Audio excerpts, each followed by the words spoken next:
This is The Scoop for Monday. I'm Josh Holton with the WMNF News headlines. Pope Francis has died. History's first Latin American pontiff who charmed the world with his care for impoverished people, critiques of capitalism, and concern about climate change. He had suffered from chronic lung disease.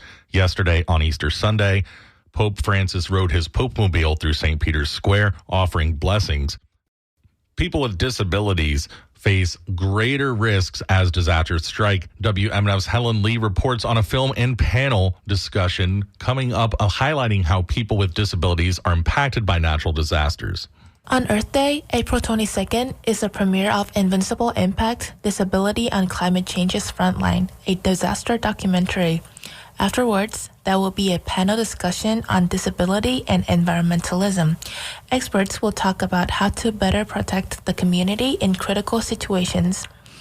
Keegan Julius is the executive director of Yes of America United, one of the organizers. The film is really going to highlight those accessibility issues, those gaps when it comes to disaster preparedness. The panel is going to highlight what do we do next? What are the solutions and how do we move forward? It will take place on Tuesday, April 22nd at 7:30 in the evening at Tampa Theater.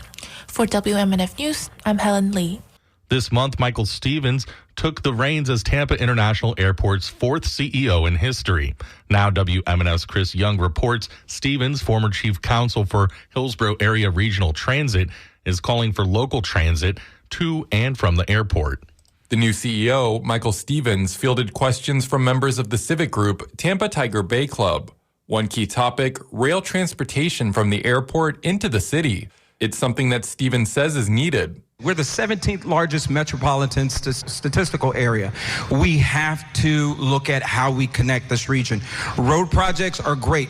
We're going to have to continue to have road widening projects, but that is not going to do the trick for us. He says the will is there for better transportation. He saw it after a 2018 referendum that would have raised Hillsborough County sales tax in exchange for transportation improvements, received 57% voter support, but it was struck down by the Florida Supreme Court.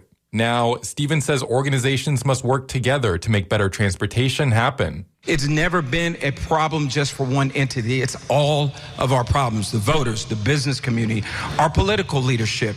Other topics discussed were new technology for the airport and maintaining airport employee satisfaction. Chris Young, WMNF News, Tampa. Tampa International Airport CEO Michael Stevens spoke to the Tampa Bay Tiger Bay Club on Friday and discussed new technology he wants to see coming to the airport. Stevens says he wants to use biometrics so that you can get from your garage to your gate without ever having to pull your credentials. And a lot of people say, okay, what are the privacy implications? And we get that, but the reality is the TSA has all of your information. And guess what? Most of us unlock our phones every day with our face and all those types of things. He also said the airport is looking at eVTOL vehicles for customers at Tampa International Airport. Stevens says they're essentially flying cars that would be able to get people from Tampa to Orlando in about 25 minutes. A House bill seeking to ban geoengineering and so-called weather modification in Florida is nearing its final legislative hurdle. Jenny Jacoby reports on the bill.